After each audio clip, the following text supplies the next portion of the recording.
Hey, thanks for tuning in. In this video, we're going to be talking about the law of the King of Israel.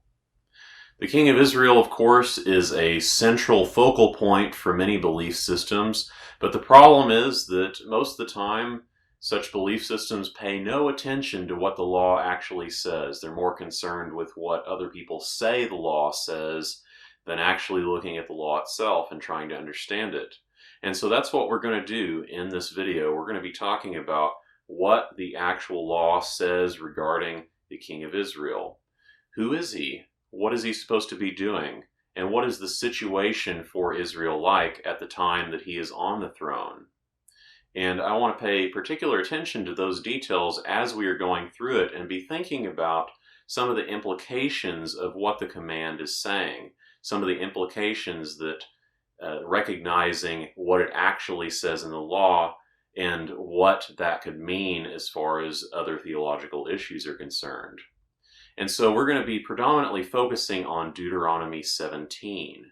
Now, before we begin reading the passage, though, I want to point out that I use the word Kemet to refer to the nation which Israel was in captivity and servitude in, and where they came out from with the Exodus, which they came out from.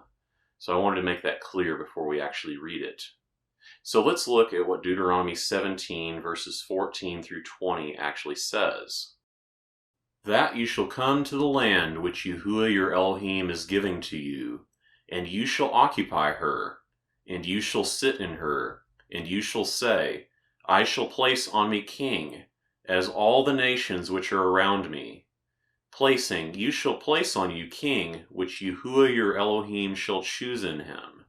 From near your brothers you shall place on you king. You shall not be able to give on you foreign man, which he is not your brother. But he shall not cause to accumulate to him horses, and he shall not cause to return the people toward Kemet, to purpose of causing to accumulate horse. And Yahuwah said to you, you shall not cause to add to return in this way further.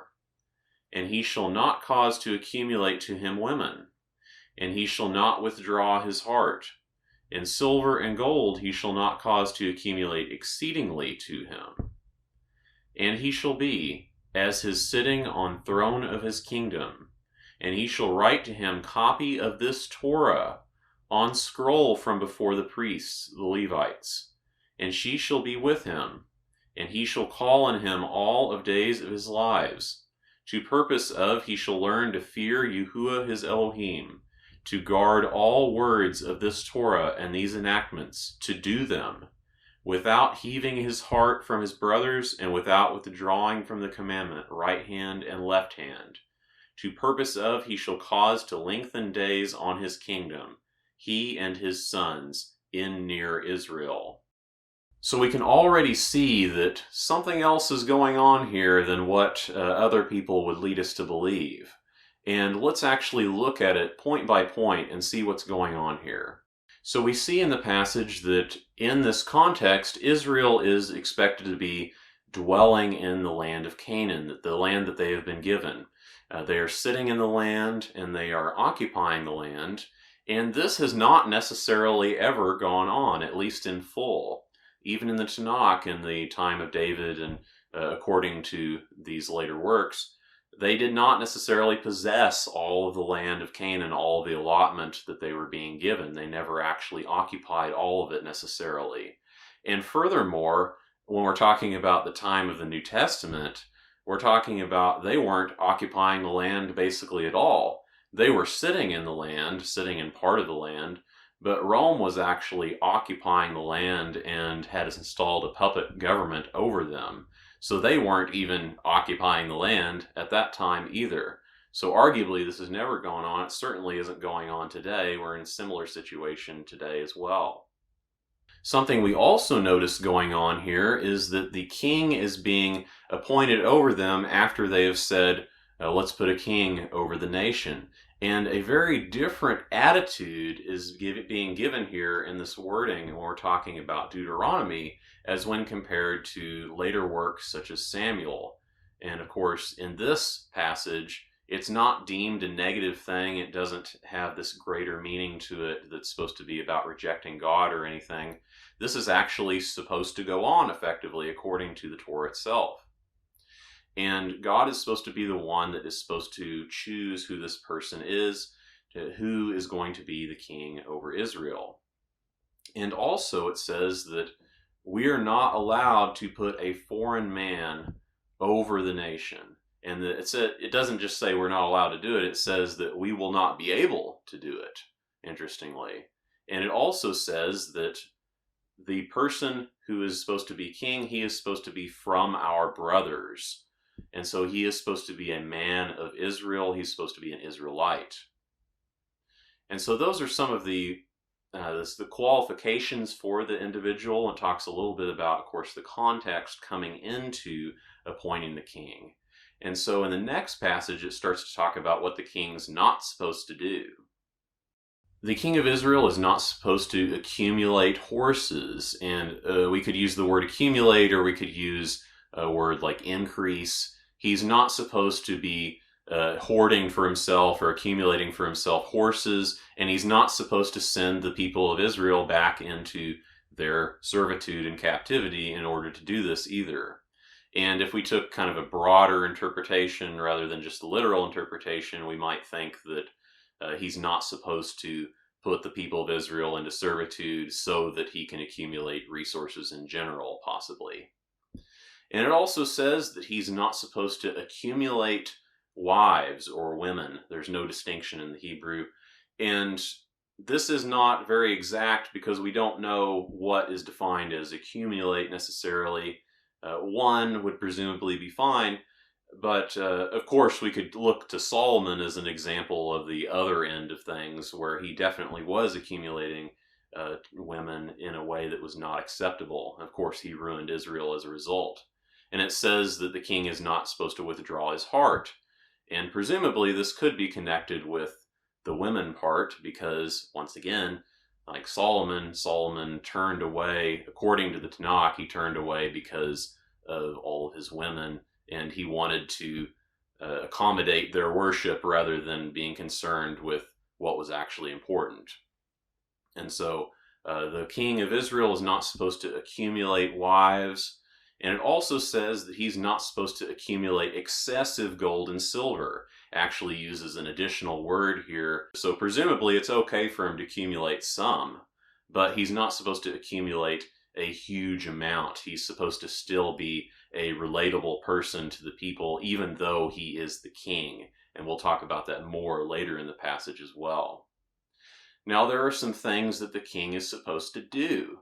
It says that while he is on his throne, that he is supposed to make a copy of the Torah, a copy from the scroll which is before the priests, the Levites. Now this has some interesting implications to it, because it's stating that the king is already on the throne in this situation. He's already been appointed. And it says that in this situation, that he is supposed to be going before the Levites, the priests, and he is supposed to be making a copy of the Torah that they have. This is very interesting because, therefore, there must be a legitimate priesthood and actual observance of the Torah at the time this is going on. Not just before the person is appointed king, but after, while he is reigning, the Torah is still in effect. The priesthood is still in effect. And so they're going to be performing sacrifices and the other rituals as well. The Levitical priesthood is in effect. We're not talking about a made-up later priesthood that isn't according to the Torah. We're talking about the priesthood of the Torah and the law as given in the Torah. And so, obviously, if he's going to be making a copy of the law, if he's going to be copying the scroll that the Levites have, he's going to have to be literate. And he's going to have to be able to write. He's going to have to be able to read. And furthermore, it says that he is going to be reading it or calling in it on a daily basis. He's going to be studying the Torah every day. And even more interesting is the reason that he's supposed to do this is so that he will learn to fear his God. And it also says that He's going to do this so that he'll learn to do the commandments and that he will always do them. He's going to do all of the words of this Torah. And of course, this has some very interesting implications regarding a lot of Messianic beliefs. But the thing is that according to this, there must be a priesthood and there must be the actual observance of the law going on. There must be the legitimate Levitical Aaron priesthood at the time that this is going on, at the time that he is on the throne, not just before. Otherwise, he's not going to be able to copy the Torah in this way. And also, of course, more interesting implications regarding he has to learn how to fear his God. He has to learn how to fear God. He has to learn the commandments. He has to study the commandments, and he has to do them. So obviously, once again, the law is in effect. But not only that, if we're talking about things like the idea of a demigod or God himself, there's not really much sense in why would God himself need to fear himself, kind of thing. Why would God need to learn the very thing that he himself is the author of and he has full awareness of already? Why would he need to learn that? So obviously we're not talking about that. This person, if they're supposed to be the embodiment of the Torah, which is a total misinterpretation of the book of John, but if they're supposed to be the embodiment of the Torah, then what purpose do they have in learning what the Torah says? Why do they need to learn what the Torah says so that they can do it in such a case? And so the real actual king of Israel is supposed to be one who is studying the law daily so that he will learn to fear his God and so that he will do all the commands. And finally, the passage is closed off by talking about how he is not supposed to heave his heart above his brethren. And of course, we talked earlier about how he's not supposed to accumulate excessive amounts of silver and gold. He's not supposed to accumulate wives and horses. And so he is supposed to be a person of humility. He's supposed to be a humble person that can relate to the people of Israel, his brothers. He is still supposed to have the heart of being a brother to the people of Israel, to being a brother to his actual brethren of Israel. He's not supposed to be some elitist that ascends himself beyond all others and thinks that he is high above everyone else. Even though he is supposed to be the king, and even though the king is the elite figure of the men in Israel, he is still supposed to have his heart as his brothers. He's not supposed to heave it above them. And also it states that he is not supposed to withdraw to the right or the left of the command. He's supposed to continue in that way. And that by doing so, and by doing all of this, that he will cause to prolong his kingdom, he and his sons in the midst of Israel, in near Israel. And of course, this is interesting because it seems to imply that he is going to have sons. And of course, these are distinct from Israel at large because it separates them, he and his sons, in the midst of Israel. And so it would seem to be talking about having literal sons that are separate from the people of Israel at large. And so as we can see, looking over this passage, looking over the law of the king of Israel, something is going on here that's not what we've been told, at least in terms of what we've heard that Christians say the law, how the law works, and how the Messianic king is supposed to work, and how the king of Israel is supposed to work. These two things do not necessarily fit together. We're talking about two different ideas here. And instead, what we see is that the Torah is in full effect, and it continues to be in full effect. And not only that, but the priesthood continues to be in full effect, because there's supposed to be a legitimate priesthood at the time that the king is reigning over his kingdom. And so the Levites continue to be the priests, the Torah continues to be in effect, and the king studies the Torah daily in order to prolong his kingdom, in order to maintain the right path, and in order to learn to fear his God. And so as we see, we should return to what the Torah says. We should be looking and studying what the Torah says and not just be listening to what other people think that the Torah should say. But we should be returning to the Torah. We should return to studying the Torah, and we should also return to doing the Torah. Thanks for watching. Feel free to like this video and to share it if you think it could be useful to others and if it could generate some more discussion and more ideas.